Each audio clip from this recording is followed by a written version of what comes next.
Oke, shalom, selamat pagi anak-anak semuanya. Bagaimana kabar kalian hari ini? Oke, semoga anak-anak dalam kondisi sehat, dalam kondisi kuat ya.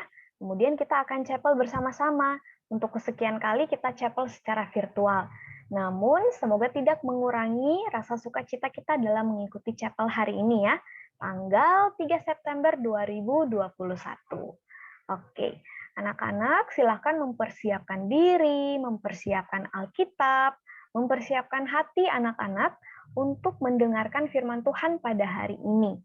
Gitu ya, kita akan bersaat teduh sejenak, kemudian saya akan pimpin doa. Jadi anak-anak berdoa dulu secara pribadi, mengucap syukur kepada Tuhan, kemudian akan saya pimpin dalam doa secara bersama-sama. Ya, mari kita bersaat teduh.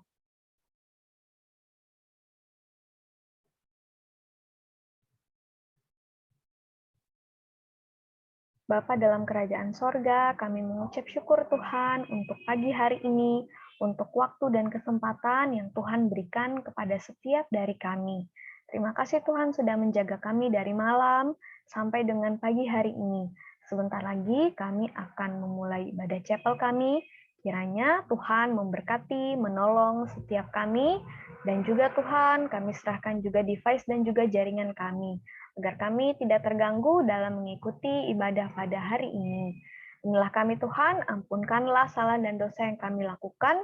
Dalam nama Tuhan Yesus kami berdoa dan mengucap syukur. Amin. Oke, anak-anak, kita akan sama-sama bernyanyi ya. Kita akan sama-sama bernyanyi dari lagu ini. Lagu ini merupakan kesaksian hidup ya yang dinyanyikan oleh pasangan suami istri. Mungkin anak-anak sudah tahu ya, ini dinyanyikan oleh Jonas Rivano dan juga Asi Miranda gitu ya, akan pemeliharaan Tuhan dalam kehidupan mereka. Oke, kita sama-sama bernyanyi.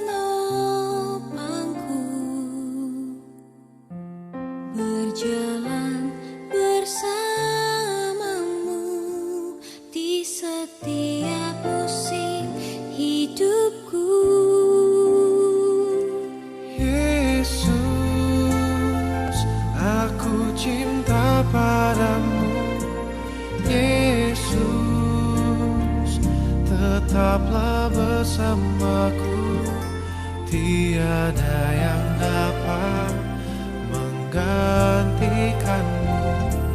Engkaulah jaminan hidupku.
anak-anak sekalian, kita sudah bernyanyi bersama.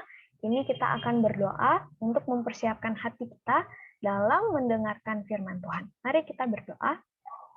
Bapa dalam kerajaan sorga, hari ini kami akan mendengarkan firman-Mu. Kiranya Tuhan menolong setiap hati kami, agar kami dapat memuliakan Tuhan saja melalui ibadah hari ini. Dan terlebih lagi kami dapat menjadi pelaku-pelaku firman-Mu dalam kehidupan kami hari lepas hari. Tuhan menolong setiap kami, dalam nama Tuhan Yesus kami berdoa dan mengucap syukur. Amin. Ya, anak-anak, kita akan review dulu tentang apa saja yang sudah anak-anak pelajari selama 1 minggu ini ya. Oke, jadi kita akan review devotion dari hari pertama. Nah, hari pertama itu diambil dari Kisah Para Rasul 4 ayat 32 sampai ayatnya yang ke-37. Ya. Nah, ini adalah tentang kasih mula-mula yang dimiliki oleh jemaat pada saat itu. Nah, kalau misalnya anak-anak membayangkan bahwa anak-anak mendapatkan sesuatu yang baru, yang anak-anak sukai, maka anak-anak akan sangat senang gitu ya. Tapi lama-kelamaan anak-anak akan bosan dengan hal tersebut. Gitu. Nah, ini yang tampak dari jemaat mula-mula, yaitu mereka memiliki kasih yang sungguh-sungguh. Karena ini merupakan hal yang baru bagi mereka ya. Jadi kalau anak-anak lihat, itu mereka berbagi makanan, berbagi kebutuhan, bahkan mereka menjual apa yang mereka punyai untuk membantu saudara seiman lainnya. Nah, berarti mereka ini sangat-sangat tulus dalam berbagi kasih. Gitu ya, anak-anak. Nah, kemudian hari kedua diambil dari Kisah Para Rasul 5 ayat 1 sampai 6. Nah, ini tentang Ananias dan Safira. Mereka ini merupakan jemaat mula-mula juga ya, anak-anak. Namun, nah yang terjadi adalah mereka merencanakan dan melakukan penipuan. Kalau anak-anak ingat devosi hari kedua, nah, rencana apa yang mereka lakukan dan penipuan seperti apa yang mereka lakukan? Ya, jadi mereka menipu Rasul Petrus ya. Tentang apa anak-anak? Tentang uang mereka yang harusnya mereka dapat dari penjualan tanah. Gitu. Ya, mereka rencanakan dia berserta dengan istrinya ya merencanakan penipuan ini. Nah, di hari yang ketiga ini adalah akibat yang mereka lakukan dari merencanakan dan juga melakukan penipuan itu, yaitu Ananias dan Safira dihukum mati atau dibunuh. Kenapa anak-anak? Karena mereka mendustai roh Tuhan. Kalau anak-anak, misalnya Ananias dan Safira ini berkata jujur, maka sebenarnya mereka bisa saja mendapatkan uang mereka. Gitu ya. Tapi mereka sudah sekongkol untuk berkata yang tidak benar. Mereka mendustai Roh Kudus, Roh Tuhan yang ada pada mereka. Gitu ya. Nah, di hari yang keempat, kita belajar tentang tanda dan mujizat Allah yang dinyatakan pada jemaat mula-mula. Jadi oleh anugerah Tuhan, jemaat itu setiap hari semakin bertambah. Dan tidak hanya itu saja, mereka melihat bahwa rasul-rasul atau murid Kristus itu melakukan mujizat ya untuk menandakan bahwa Tuhan itu maha kuasa melalui rasul-rasul yang tadi. Gitu ya anak-anak. Jadi ini merupakan gambaran singkat tentang devosi kita sepanjang minggu ini. Nah, hari ini kita akan belajar dari kitab Yesaya 56 ayatnya yang ke-7. Anak-anak boleh silakan buka Alkitabnya. Dari Yesaya 56 ayatnya yang ke-7. Oke. Anak-anak bisa baca di Alkitab masing-masing atau bisa baca yang ada di screen ya. Kita baca bersama-sama Yesaya 56 ayatnya yang ke-7. Mereka akan kubawa ke gunungku yang kudus dan akan kuberi kesukaan di rumah doaku. Aku akan berkenan kepada korban-korban bakaran dan korban-korban sembelihan mereka yang dipersembahkan di atas mezbahku. aku. Nah, anak-anak, background atau latar belakang dari Yesaya ini ada dibagi dalam beberapa bagian ya. Nah, tapi secara keseluruhan, Yesaya ini menuliskan tentang nubuatan penggenapan janjinya Allah, gitu ya, tentang nubuat-nubuat atau hal-hal yang akan terjadi di masa depan. Tentang apa? Tentang penggenapan dari janji Allah. Itu secara gambaran besar dari kitab Yesaya ini ya. Nah, kemudian dalam beberapa kelompok itu ada nih, kelompok ini, kitab Yesaya 56 sampai 66. Nah, ini menjelaskan tentang bagaimana para hamba Allah itu mewarisi kerajaan Allah. Jadi anak-anak, ketika orang-orang Israel ini saat mereka ada di pembuangan di Babel ya. Jadi ketika mereka mendengarkan firman Tuhan, ada respon-respon yang mereka miliki ya. Yang pertama itu adalah respon menolak akan nubuatan penggenapan janjinya Allah. Namun anak-anak ada juga yang meresponi tersebut dan mempercayai tentang janjinya Allah yang akan digenapi. Nah, itu dia yang akan kita bahas, yaitu para hamba. Mereka menamakan diri mereka adalah hamba Allah. Nah, ini mereka percaya kepada nubuatan janjinya Allah. Gitu ya. Nah, tidak mudah untuk mereka ya, ketika mereka hidup di pembuangan, mereka hidup diperbudak, kemudian mereka harus mempercayai Allah yang tidak kelihatan. Ya, sangat susah anak-anak. Tapi hanya oleh anugerah ketika orang-orang di pembuangan Babel itu bisa percaya kepada Allah yang akan menepati janjinya. Gitu ya. Jadi banyak yang bilang bahwa mereka tidak percayai Tuhan karena mereka mendapatkan pengabaian dari Tuhan. Ya, mereka merasa bahwa mereka ditinggalkan oleh Tuhan. Mereka sendiri hidup di pembuangan Babel yang sangat susah dan mereka itu ditindas. Itu. Nah, anak-anak, selanjutnya itu adalah dari kitab Yesaya 60 sampai 62. Nah, ini menggambarkan tentang para hamba tadi, mereka memberitakan, sering ini typo ya, memberitakan kerajaan Allah. Karena mereka dengar, mereka percaya, maka mereka memberitakan kerajaan Allah tersebut. Kemudian yang selanjutnya adalah dari Yesaya 63 sampai 64 itu tentang bagaimana mereka berseru untuk bertobat. Untuk siapa saja? Untuk orang-orang yang tadi tidak percaya itu, untuk bisa berbalik kepada Tuhan. Gitu ya, anak-anak.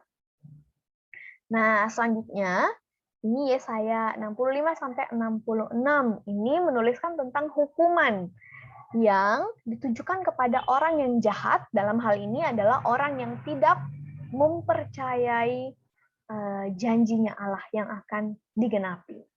Gitu ya, anak-anak. Nah, menarik dari kitab Yesaya 56 ayat 7 ini, anak-anak bisa lihat, mereka akan kubawa ke gunungku. Nah, ku di sini merupakan merujuk kepada Allah, ya, merujuk kepada Tuhan.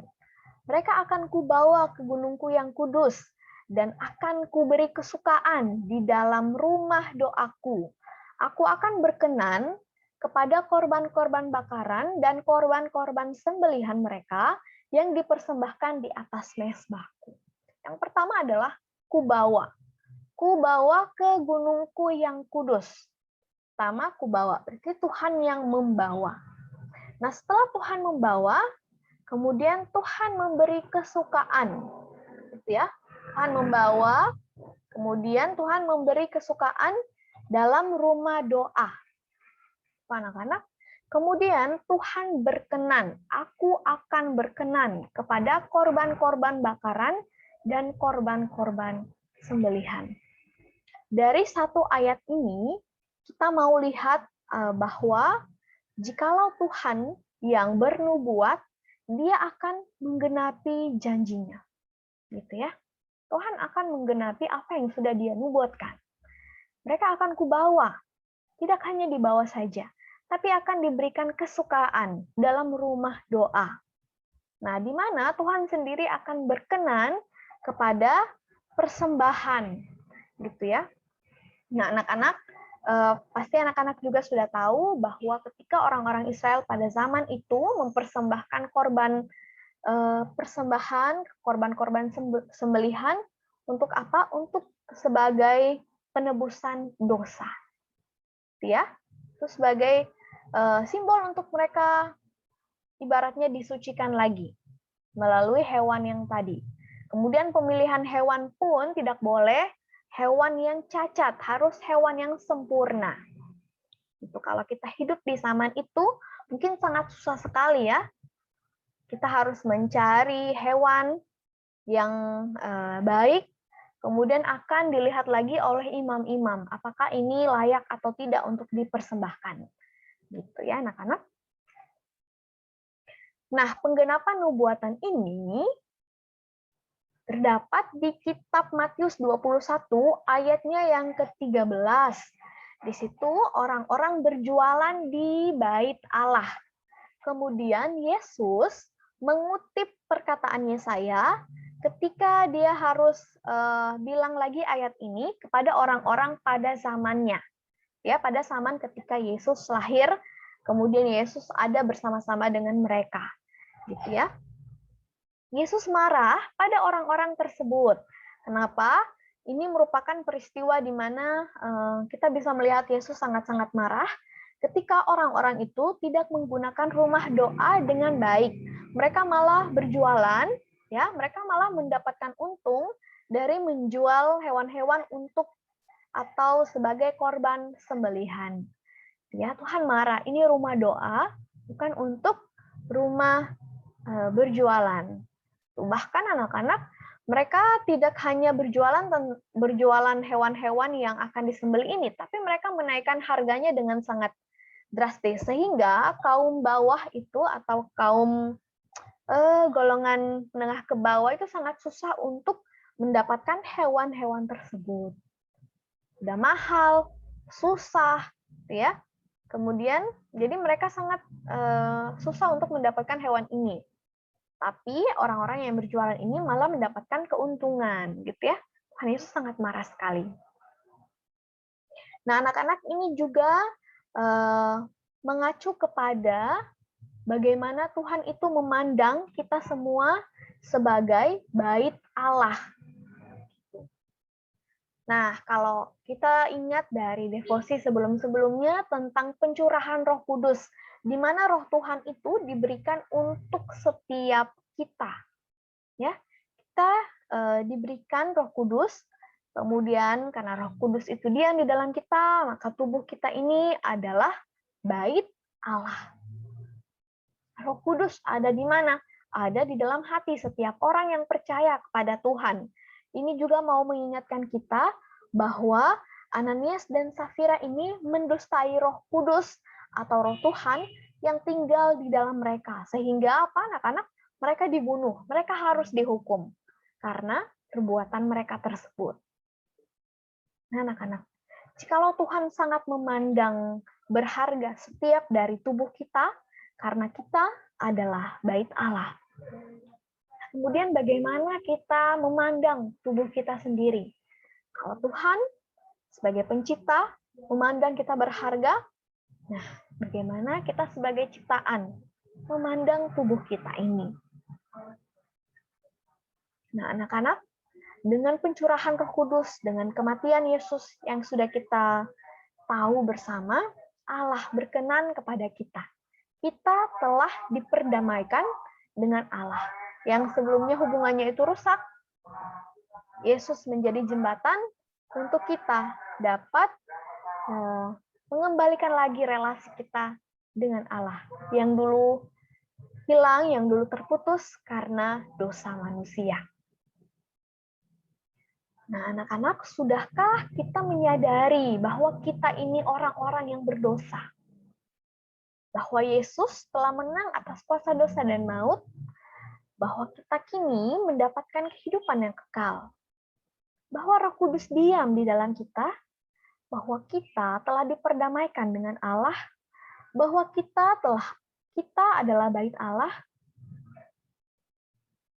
Namun, terkadang bahkan selalu aku tidak menyukakan hati Tuhan. Bukan tidak bisa, tapi aku memilih menjauh daripadamu. Aku menggunakan bait Allah ya sesuka hatiku. Toh ini tubuhku bukan? Aku lupa kalau ini adalah anugerah. Anugerah Allah yang diberikan kepadaku. Betapa bodohnya aku tak menghargai pemberianmu ini. Ampuni aku Tuhan, sudikah kau berbelas kasih kepadaku? Maka kata Yesus, marilah kepadaku semua yang letih lesu dan berbeban berat. Aku akan memberikan kelegaan kepadamu. Matius 11 ayatnya yang ke-28. Anak-anak, renungkanlah firman Tuhan yang sudah memerdekakan kita, yang sudah kita lihat bahwa pengorbanan Tuhan membawa kita dari belenggu dosa kepada kehidupan yang kekal. Mari kita renungkan anak-anak secara pribadi. Kemudian mari kita doakan, kita tulis satu langkah konkret yang mau saya dan Anda lakukan untuk menjaga bait Allah. Ya, anak-anak, bait Allah adalah diri kita sendiri. Nah, bagaimana kita menjaga diri kita sendiri? Silakan anak-anak tulis satu komitmen, langkah konkret yang mau anak-anak lakukan untuk menjaga bait Allah tersebut. Oke, demikian devosi perenungan pada hari ini.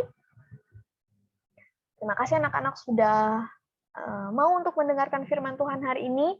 Semoga kita dapat terberkati. Mari kita sama-sama berdoa. Bapa dalam kerajaan sorga, kami mengucap syukur untuk firman-Mu yang singkat dan sederhana ini, tapi mengenai dan menyentuh hati setiap dari kami. Tuhan tolong kami ketika kami dapat merenungkan firman-Mu, kemudian kami akan mengambil satu komitmen pribadi, yaitu langkah konkret yang mau kami lakukan untuk menjaga bait Allah yang Tuhan berikan kepada setiap dari kami. Ampunkanlah salah dan dosa yang kami lakukan melawan kehendak-Mu. Dalam nama Tuhan Yesus kami berdoa dan mengucap syukur. Amin. Oke, terima kasih semua. Sampai ketemu lagi ya. 1, 2, 3. Shalom.